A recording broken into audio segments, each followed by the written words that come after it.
Good morning, everyone. Thank you so much for having us out here and taking time out of your busy day to hear our proposal about your project, the Hyatt Regency Salt Lake, Utah. Um, Quick information about the handouts that you've received. There is a link on there that will allow you to walk through and fly through with the model that we will be going through in the presentation. So feel free to follow along. A little introduction. I am Lily Maley. I am the senior project manager for Rocky Mountain Constructors for your project. I'm Gabe Talbot. I'm the senior superintendent for your project. I'm Mason Gentile, the quality control manager, and I've been with RMC for 7 years. I'm Brad Quinn. I'm your safety manager, and I've been with RMC for about 4 years now. So, quick information about our company. We were founded in 1978 and we are headquartered in Denver, Colorado, but we do have an office here in Salt Lake, so we will be working fairly close. And we have done a lot of work on projects such as these, and I will let Brad take it away from there. Yeah, thank you, Lily. All right, so a lot of our relevant work experience, comes down to hospitality work. These large scale projects. We've worked with you all before at Hyatt. That was the Hyatt Regency in Denver, connected to the Colorado Convention Center. And listed there is a couple other projects that we've done, multi-$100 million. We really love working with you all in these fascinating hospitality projects. And these have all been in downtown urban locations, so something that we're very used to. And as Lily mentioned, with that link to our 4D model at the bottom of your handout, we're going to go ahead and jump right into it and talk about our estimate, our schedule, our quality control, and our safety plan. So I'll hand it off to our super, Mr. Gabe. Yeah, thanks, Brad. So looking at the project setup here, we've got our limits of construction. We are going to take up a couple lanes there. We've got our temporary facilities. We've got some of our laydown area in there, as well as our crane right there. As you can see on the outside there, that's going to be our traffic flow. So our goal is to take deliveries and semi trucks as efficiently as possible without disrupting the city, as well as not taking any safety risks within the project. Moving to our next phase, we'll be completing all of the foundation work that's needed for this project. You're seeing there is the pile caps. We're moving over to our massive 10-foot thick mat slab pour, which I'd like to highlight a little bit of how it's going to be a high risk and how we're going to control it by giving it to Mason. Yep. So those are one of the scopes that we really want to touch on and make sure are done correctly from the very beginning. So we will be self-performing this with our very own crews. We've worked with them with large projects like this before, like previously stated with the other Hyatt building, as well as just some other projects in general. We really want to make sure we get that sort of base foundation done from the very beginning. We want to make sure it's done correctly with all of proper connections, everything else sort of going on during this. We also want to just get everything done before we move up vertically, get everything done and set. We wanted this strong baseline before we start with anything else going up vertically, just so we have a strong baseline from the beginning. Yeah, thank you, Mason. And in terms of safety on this basement mat concrete pour, it's going to be consisting of about 7,500, 8,000 cubic yards of concrete going in the hole. As Mason and Gabe mentioned, we will be self-performing this. It's going to consist of about 80 to 100 craft employees from our self-performing concrete team. This activity is going to occur toward the end here of summer 2026 in late August, and we will plan to do this overnight. It's going to be about a 14, 16-hour operation, and we're going to constantly rotate crews in and out, ensure that everyone's hydrated, being down 10, 15 feet in the hole. It gets very hot, and then quality control is also another important aspect.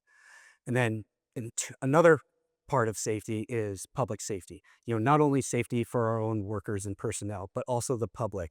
Being in a downtown area, we have cones, barricades, fences, all listed. We will have flaggers on the northeast corner of the building on West Temple for any incoming deliveries, concrete trucks. And in addition to that, all of our barricades is in accordance with MUTCD, which stands for Manual on Uniform Traffic Control Devices. And then we also do offer flagger trainings according to UDOT, which is Utah Department of Transportation. Now, being adjacent to the Salt Palace Convention Center, SBCC, there are going to be a lot of events throughout the entire duration of this project, and here are a few listed here with their dates, their attendance, and Lily Maley, our senior project manager, will be the coordinator driving the main communication from our team to SBCC to ensure that everyone's on the same basis. So coming back into some of the phasing here, I'd like to highlight the real-time schedule that's going on in the top left there. So we're going to be phasing this in 2 different pours on each slab. The post-tension concrete can be a challenge, but we want to phase our elevator cores higher, a couple floors at least, so it's not limiting our schedule. We want to push these as far as possible. And the total cost after the parking garage is completely topped out will be just under $36 million. And that does include mostly just concrete. So coming to an end of phase one here, we're going to have our 5 levels, slab, column, and elevator cores poured here. We're going to be utilizing the crane a pretty good amount here, but we are still maintaining our traffic flow through the site as well as safety. Um, it's going to lead into our phase two. So our phase two is going to consist of the tower as well as the structural steel. We're going to be building these by bays, 6 floors at a time, from the back to the front, due to the site being so tight. We believe that this was the most efficient way to build the project. We also are going to bring in another crawler crane to satisfy the amount of weight of those trusses. We also are setting those up along the column line with shoring underneath, as well as somewhat of a driveway for the crane so that nothing gets messed up with the concrete slab. Um, but we do view this as, again, another high risk scope for safety and quality. So I'd like to give it over to Mason. Yeah. So like you said, it's another one of those high risk scopes you really want to touch on and that are done correctly from the very beginning. So you want to make sure all the embeds, welding, as well as just the overall connections and quality of the steel is met and inspected before anything is installed. We want to make sure that everything is done correctly from the very beginning, like I said, and just have it overall a good structure that we can go on to as we build up some more, as we just continue through the project. So we really want to make sure everything's done correctly, working with inspections, just making sure everything is done correctly. Yeah, and in terms of safety, we work closely with steel trade partners from past our past projects, and we work closely through pre-task plans, activity hazard analysis, featuring those 95,000-pound steel trusses. And so as we move through the site here, you can see the bays, or moving from the back to the front. We are, again, limiting our space the more and more we put in here. But as we do this on your bottom right, you can see that we are prioritizing our building dry-in to each level. We want to make sure with that accelerated schedule you guys requested of us to get trades in as soon as possible. We are going to be working in many different areas of this building, but we believe it might be worth it. And then the overall cost of steel on this project is going to be $12.5 million. And again, that is mostly in the ballroom area. So as we move for again unlocking different areas of this building, right? So we are continuing the tower with the structural concrete, completing the glazing, and you can see here on our structural concrete milestone top out, we are very, very close with that glazing. We are pushing to unlock different levels for different trades, but really, how much does it cost? Yes, so the concrete will cost about, um, pardon, brain fart. The concrete will cost about, I believe, 36 million. Yes, $36.5 million, and then yep, there sit. Pardon, $68.5 million, and then glass and glazing will cost closer to $21 million.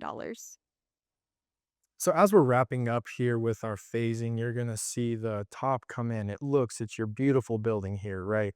We're gonna be doing our exterior finishes during the summer to ensure that the weather is not a factor when we are handing this building over to you guys. We want to prioritize getting it done. Um, so looking at this beautiful building, what is the overall cost? The overall cost will be over $326 million, and that averages out to cost per key. And we will have a firework topping out party, of course, but that averages out to cost per key being about $386,000. And looking at this beautiful building, we plan to hand it over to you 19 of 29. We want to fulfill the needs of the All-Star game. We want people to view these celebrities, to view how gorgeous of a building it is and how good our finishes are. So, thank you so much for taking time out of your busy days, like I said, to hear our proposal about your project. We've put a lot of time and effort into this, and we really do believe that we could be the best contractor for you. We are now open to Q&A. Thank you very much. Thank you so much. I uh I have a question. As you guys know, we just got hit with a pretty intense earthquake. And I know aftershocks are pretty prevalent. Can you tell me what kind of seismic monitoring you guys have put in place to kind of gauge where we are with any aftershocks? Yeah, so I believe at the beginning of the project, we are bringing in a seismic engineer. So we already have that relationship established. So we after this earthquake, we will bring them back in, just to ensure that there's no effects to the aftershocks, and if there are, we can properly start planning for that. And the superintendent and safety team work closely to monitor this as well. Right here up front. Can you explain a little bit more about your Dig Smart program and how that benefits the project? Yeah, so ultimately, our Dig Smart program just goes through a dig permit protection that we work with closely with our superintendents. And we're working through that right now with our pre construction team to dial that in. And we normally change it depending on project. Question on your steel erection over here. Um, it looks like you're taking your crawler crane out on the level one deck over the garage. I was curious how you had planned for that not collapsing. Yeah, so we did put it along a column line below. We're also going to work closely with a structural engineer to ensure we have the correct shoring and weight distribution up top, not only just for the crawler crane, but for the capacity of the trusses that we'll be putting in. On the schedule side of things, if a sub trade starts to fall behind, how do you mitigate that? And then how quickly on the client side will we know what that mitigation plan is so we ensure this stays on track? Absolutely. So we obviously wouldn't want to tell you unless we had a solution, right? So we want to work through with our subcontractor and ensure that they understand that they're falling behind and they need to catch up. And if they can't catch up, we at RMC are going to come up with a solution before we come to an owner with a problem without a solution. And it wouldn't be an extended period of time where it would become a huge issue, of course. But we like to come up with solutions to the problem. Just on top of that, are you comfortable acknowledging that? Because on the owner side, we like transparency. So um, is that something you're comfortable with? Absolutely. Okay, so right here, you mentioned glazing as a high risk scope and using water testing as a way to confirm quality and eliminate rework. Is my concern is that you plan to test every single panel. Can you help me understand how this will affect your schedule and your cost? Yeah, I want to start off by saying as the quality control manager, it's not something we're testing every single glazing. It's more of we're doing it as in systems. So as you saw on the 4D schedule, we're kind of going up piece by piece. We want to make sure it's checked and inspected at all times just before we have any issues going down the schedule. We don't want any rework. I think that's one of the worst things that can happen in construction. We want to make sure that's all taken care of from the very beginning. And we are performing mock-ups before the start of the project just to set a baseline and RMC's expectations. I've got one for you. For your step two proposal, we were missing your SIPs update as you're going through that. Can you talk us through your approach for those added levels? Yeah, so we are basically to get the timeline that we need. We're going to start our trades a lot earlier than expected, that being glazing and interior finish trades. So we are working through levels 5 at a time, basically, and so that we can release the levels to you guys for furniture move-in and stuff. It's going to remain the same. We're going to work from bottom down. If we need to jump up to the levels to ensure that we can get the project on time, we can do that. But right now, we believe we can work through the normal flow. To follow up behind that, our partners at the NBA have asked if they can move in a week earlier. Do you guys have any approach to be able to accommodate that? So we do plan to hand over the building 1/19 of 29. If it's not enough time for you guys to get set, to get your staff ready, we can talk about that later. But we did push the schedule back pretty far, so it could be a concern. Over here, in your RFP, you discuss what looks like a really great system called Open Space. Is that included or is that additional cost? Because I do see some discussion of $2,500 up to $4,000 per month. Yeah, so that's just going to be a cost if you guys choose to use it. We can use different levels of it to save money, but we do kind of use that as a standard thing on our But projects. currently, it's not included the additional cost. Correct. In your GCs, your accountant is only assigned for 2 months. For a large project like this, how do you manage? How are you going to manage your monthly billings after that period? Yes, so that's more handled internal on site. That's something I will be looking at, and we will be referencing to our headquarters accountant. But for project specific accountant, it will be more going through me, the project manager, and when needed, our accountants back in headquarters. It's looking like we're not going to be getting our tax incentives over here at Lily, left side. um, so we got to cut about 10 million bucks. Where are you going to go first? Most likely, that actually leads into value engineering a little bit. We are considering bringing up something with lighting and finishes. We can most likely cut back. Did you say 100 or 10? I apologize. 10 million. Yeah.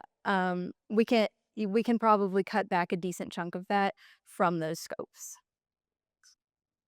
Another staffing question for you up here. Yep. So we added a lot of scope between the few addendas that got released yesterday. We noticed that your staffing didn't increase with all that added scope. Do you feel like you have an adequate Yes. number of staff on site? Yes, so we did add one superintendent for the restaurant breakout. They'll be specific to that area, especially since we'll be demobbed by that point. But we believe that we have the right amount of staff. What we did is we kept the general cost the same rather than decreasing it because we will be having to work overtime. But in general, yes, we do believe that we have the right staff. How do you how do you plan on dealing with challenging subcontractors who are unwilling or unable to reach your level of safety standard? Yeah, so all of our safety is discussed in our Rocky Mountain Constructors Safety Orientation Boot Camp. So every trade partner worker that enters on site will have to agree to everything that we walk through, anything from personal protective equipment, and then discussing our 6:30 a.m. foreman's meetings, and then 7 a.m. stretch and bend. And so with that being said, if a trade partner is not willing to cooperate, there will be, consequences, warning going forward, and potentially maybe removed from the project. In your right here, in your proposal, we didn't see anything about an EMR or other safety performance indicators like your OSHA recordable incident rate or DART. Can you tell us the numbers for those? Yeah, so we have an experience modification rate of 0.83, and I think that's really valuable, with ultimately us, self-performing that concrete, right, in that basement work, and then as well as doors and hardwares, there's less, workers' liability, insurance compensation, both ways, and less liability overall. And safety is, definitely one of our top priorities. Quality control wise, what's your biggest? What do you see as your biggest challenge or biggest thing you need to focus on quality control wise on this project? I think it's going to be that structural steel as well as the trusses that we're going to be working on. Those are just going to be some really large picks, and we want to make sure that those are mitigated as well as, we have the welds done. Just everything re-inspected. We want to make sure nothing is going to go wrong in that sort of portion of the building. It's a very important part for you guys as well as for us. So we really want to make sure that those are mitigated properly and sort of done correctly. I've got a question. I appreciate the detail you put on your site utilization plan. See the temporary toilets, the dumpsters, temp water. I obviously tight site. I don't see any sediment control traps because it's downtown site. How are you handling the discharge of water from storm into the storm drains? I also cannot find it in your general conditions. So, can you explain your ENS controls for the project? So obviously we'll put in the industry standard SWIP controls. If that was missed in our general conditions, obviously that would be a top priority for us to take care of on our own. Um, yeah. There will definitely be best management practices on site, and apologies if that was missed in the GCs. So there are plenty of challenges on this project, wastewater, steel, concrete. One of the main concerns that we see is your ability to actually provide power to the building. So there's 15 to 18 data centers scheduled for the 26 to 29 time frame that you're going to be building this. What's your intent or your plan to compete with Google and Meta and Microsoft on being able to actually get not only the switch gear but also the conductors to provide power to this building with all of those competitors being in your own state? Yes, so we'll obviously have to work very close with our trade partners, and if we don't have to go to a fist fight, we will probably just have to just sit down with those companies, but it will be mostly just working very close with our trade partners. And we do a lot of submittal tracking. We have a log that basically allots these things and says, this is the drop dead date we need it from the sub, the 14-day review per the specifications, and then what ultimately our review and when it needs to be released by. We tend to add longer lead times into there to factor in different things that could happen. But it comes from pre-construction, the project management, and then as well as a superintendent tracking that stuff because it is very important. Right here in front. Our business is really about people and personalities, and we're not only hiring you as a company, but as a team. Could each one of you let us know what your dream vacation would be? I will start. Sevilla, Spain. I've been there before. It is beautiful. I would love to go back in Holy Week again. It is absolutely gorgeous. I would have to say Japan in the winter. They call it Japao. That would be my dream skiing knee deep powder, waist deep powder. I don't know. Yeah, you've kind of stole my answer there. I would say the exact same thing. I mean, that's why I came to Colorado State, honestly, and working in Colorado currently. So, again, just going to Japan and being able to shred some nice powder, unlike out here. Yeah.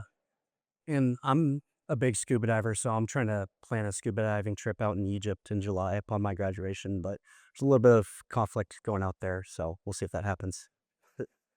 Kind of a follow-on question to that. I saw in your phase two submission that your team's favorite part of this entire competition was the breakfast served on March 18th. Can you guys just walk me through what specifically about that breakfast made it your favorite part of this entire competition?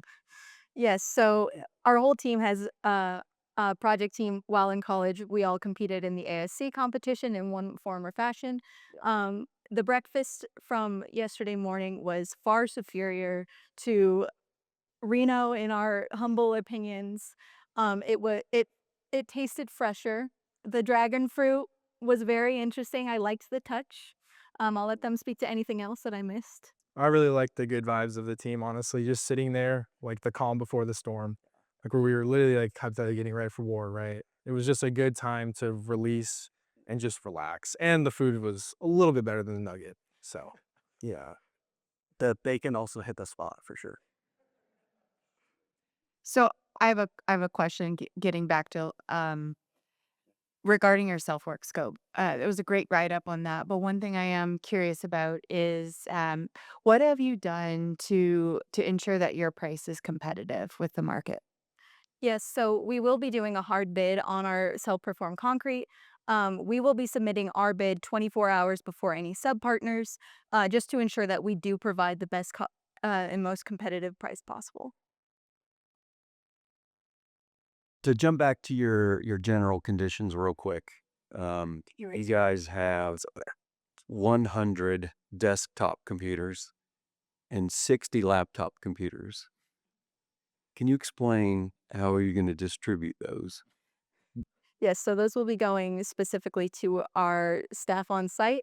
I am now realizing that most likely was not adjusted, but those computers will be going just to our staff. They won't be necessarily distributed out to trade partners. We have time for one more question. Over here. We're interviewing 9 other firms today for this job. Aside from your amazing fireworks show that I'm very excited for, why else should we choose you? Guess we can all give our part. Yeah, we can all give our part. Um, I've been working for RMC for 17 years. There's no culture like it. We truly care about the owner and getting you all the best products that we possibly can. I'm sure other contractors say the same thing, but We truly pride ourselves on keeping an established relationship. Like we mentioned, we worked with Hyatt before and we had a fantastic time there. We would love to continue that relationship now. And I really think that something that we highlight really well is our self-perform. As a superintendent, watching the difference is amazing, right? So we are really what we believe to be steps above our competitors. And with the scope that we're doing being so important, I would have to say that's one of our biggest highlights. Yeah. Another thing is was just working as a team in general. All four of us up here really enjoy, not only working together, but also, outside of work environment. We work really well together, kind of establish that sort of, you know, work hard, play hard mentality here at RMC. Yeah, and aside from the multi-$100 million project that we're proposing on and the flashy building, for me, it's creating that impact on people, not just our RMC team, but also the trade partners, whether it's going out there in the wintertime, giving out hot chocolate, or, setting up donut and coffee stands on the corner and, working with the Salt Palace Convention Center and whatnot. Thank you, team. Thank you for your time. Thank you, guys.